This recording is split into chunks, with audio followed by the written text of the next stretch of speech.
चोखामेला जी महाराष्ट्र के एक गृहस्थ संत थे। वो बड़ी मेहनत से गृह निर्माण कार्य से जो धन मिलता था उससे गुजारा करते थे, तो उनके पास कुछ ही रुपए होते थे। एक दिन वो अपने घर के ठाकुर जी की सेवा के लिए सब्जी लेने जा रहे थे। उन्होंने देखा बाजार में बहुत बड़े बड़े केले रखे हुए हैं। देखते ही उनके मन में आया कि यह केले विट्ठल भगवान को बहुत अच्छे लगेंगे। उन्होंने सब्जी नहीं ली, उन्हीं पैसों से केले ले लिए। वो मंदिर में अंदर प्रवेश का अधिकार नहीं था, तो वे दरवाजे पर खड़े हुए आवाज लगाए कि विट्ठल भगवान को केले का भोग लगा दीजिए।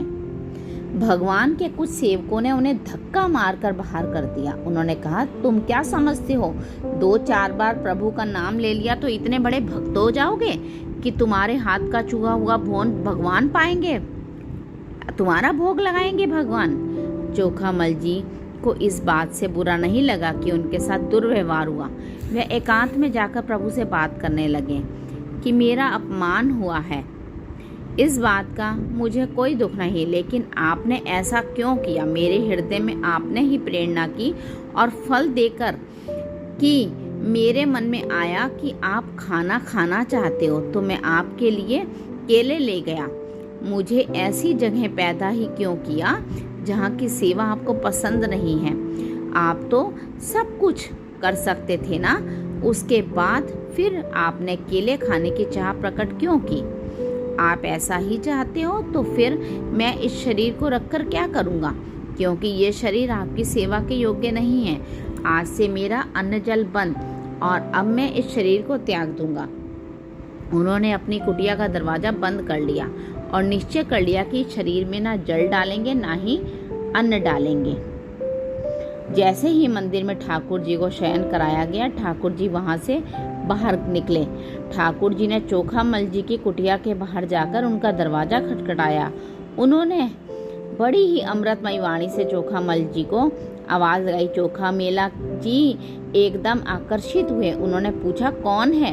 ठाकुर जी ने कहा, चोखामेला जी, बहुत भूख लगी है।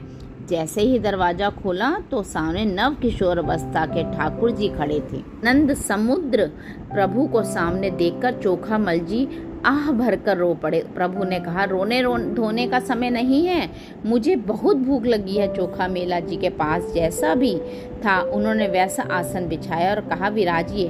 ठाकुर जी ने कहा, नहीं नहीं, आसन पर नहीं, तुम्हारी गोद में बैठकर खाऊंगा। ठाकुर जी ने कहा, वो जो केला लाए थे ना, वो ले आओ। चोखामल जी बोले, हाँ प्रभु, मुझे अपमानित करके भगा दिया गया तो वो रखा हुआ है। ठाकुर जी अब चोखामल जी की गोद में बैठकर केला खा रहे हैं। प्रभु बोले, आज जो स्वाद मिल रहा है वो मुझे मंदिर में लगाए हुए भोग में भी नहीं मिलता। रुक्मणी जी को भी पता चले कि मेरे प्रेमी जनों द्वारा दी गई वस्तु में कितना स्वाद है, इसलिए आप मुझे 2 केले रुक्मणी जी के लिए भी दे दीजिए। ठाकुर जी ने बाकी केले खा लिए और चोखामल जी से कहा, आप आनंदित रहो, मैं उन्हीं का होता हूँ जो मेरे लिए हैं।